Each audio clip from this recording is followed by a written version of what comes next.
Hello everyone, welcome to Techwiden. Today we are going to explore the Amazon S3 bucket.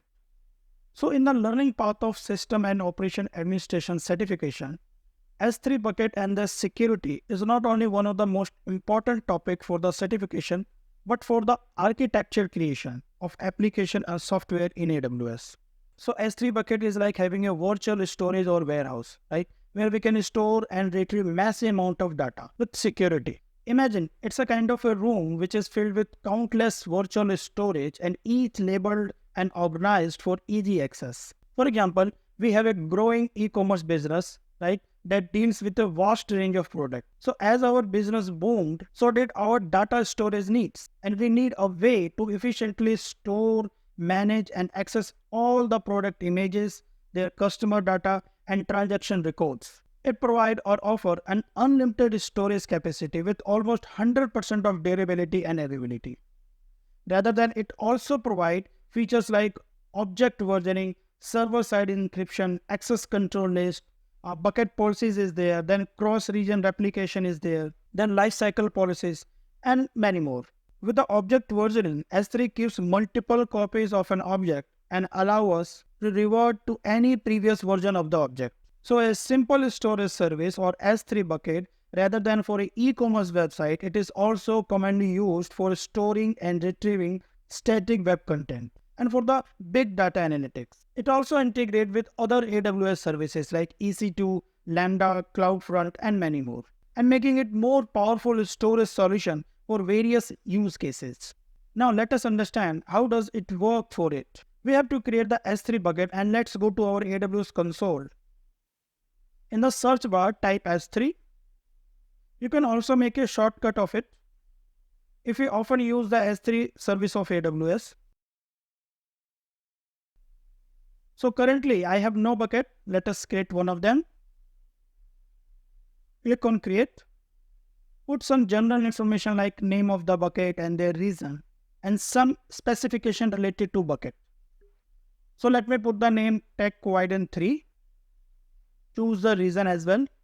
Although S3 is a global service, but you have to choose the reason as you can specify your bucket listing according to the reason.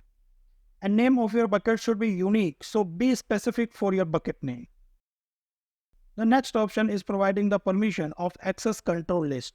It means if you are creating a bucket, you have all control of their objects and their policies. But if you enable the ACL, it means all the objects and their policies can be owned by other AWS accounts.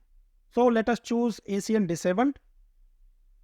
Now by default, it blocks all the public access of our object for the bucket. So it is not recommended to unblock the public access, but for the learning purpose, you can check the effect on our bucket if we block all the public access. Whereas AWS also recommend it, and we must ensure that our application or software will work correctly without the public access. Beside that, we have 4 options like block public access to bucket and objects, guaranteed through new ACL, or any access control list through new public bucket, or any access point policies, and public and cross-account access to the bucket. But this time, let us choose the recommended one to block all the public access. Now, bucket versioning is there. We will explore it in our later videos. Tags is optional. Default encryption is server-side encryption. We have KMS option also. We will also explore the encryption part, but for now, let us create the bucket only with these settings. So Techwiden 3 has been created and let me click on it. So currently we have no object. Let me upload or store any kind of a data in the form of any file, audio, video or photo. Bucket treated these files as an object. Now we have also drag and drop files and folders over here. Or we can simply add the files and folders. Click on add files and it's like attaching an attachment file when we write an email. Select any of the file. Let me select training photo. So the process is same. Let me choose one more file and upload it. Now click on upload. 2 objects have been uploaded into our bucket Techwiden 3. That is car.jpg and training.jpg.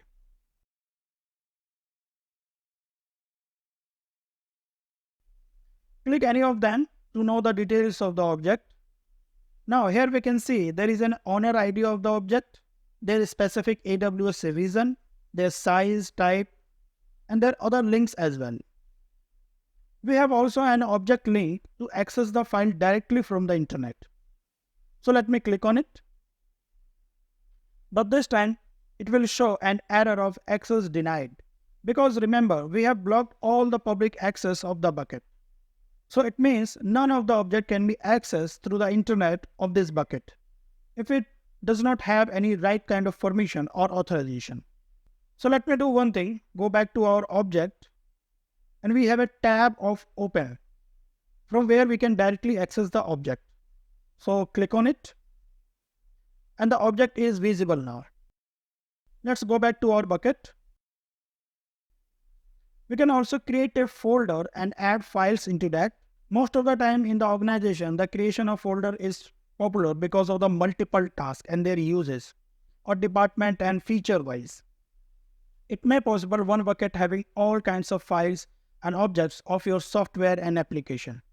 So creating a folder is one of the better options to manage our objects. Now click on create folder. Simply put a name and create it. Now the rest of the process is same, upload the files and objects. Let us add some objects into the folder also. This time select flower.